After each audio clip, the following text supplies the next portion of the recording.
વડોદરામાં જાહેર રજાના દિવસે શાળા ચાલુ રાખતા વિવાદ થયો છે। ફેથ પબ્લિક સ્કૂલમાં રજાના દિવસે વિદ્યાર્થીઓને બોલાવાતા વિવાદ થયો। નાગરિકોએ શાળાને રજૂઆત કરી અનેકવાર શાળાએ નિયમો તોડ્યા હોવાનો પણ આરોપ લગાવવામાં આવ્યો છે। આખરે શાળાએ વિદ્યાર્થીઓને છોડી દીધા। આજે ગુડ ફ્રાઇડે હોવાથી તમામ શાળાઓમાં જાહેર રજા છે, પરંતુ આ શાળામાં બાળકોને બોલાવવામાં આવ્યા હતા। જાહેર રજાના દિવસે પણ શાળાઓમાં આ રીતે બાળકોને બોલાવવામાં આવતા સ્થાનિકોએ વિરોધ કર્યો હતો। અનેકવાર શાળાએ નિયમો તોડ્યા હોવાનો પણ આરોપ લગાવવામાં આવ્યો છે।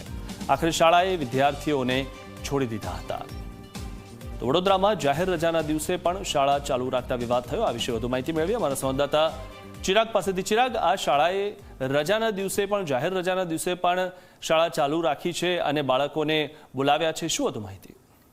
બિલકુલ મિથુન, જે પ્રકારથી વાત કરવામાં આવે તો આજે ગુડ ફ્રાઇડેની જાહેર રજા છે, જેને લઈને સમગ્ર ગુજરાતભરની જે શાળાઓ છે એ બંધ છે। પરંતુ આ એક જે ડભોઈમાં આવેલી ફેથ પબ્લિક સ્કૂલ છે તેની મનમાની સામે આવી છે અને તે લોકોએ જે જાહેર રજાના દિવસે આ સ્કૂલ ચાલુ રાખી છે, જેના કારણે આ વિવાદ સર્જાયો છે। આ વિવાદનું કારણ એ છે કે જે ડભોઈના જે આગેવાનો છે તે સ્કૂલે ગયા હતા અને સ્કૂલે જઈને આ બંધ કરાવવા માટે અને કેમ ચાલુ રાખવામાં આવશે તેવા સવાલો કરવામાં આવ્યા હતા।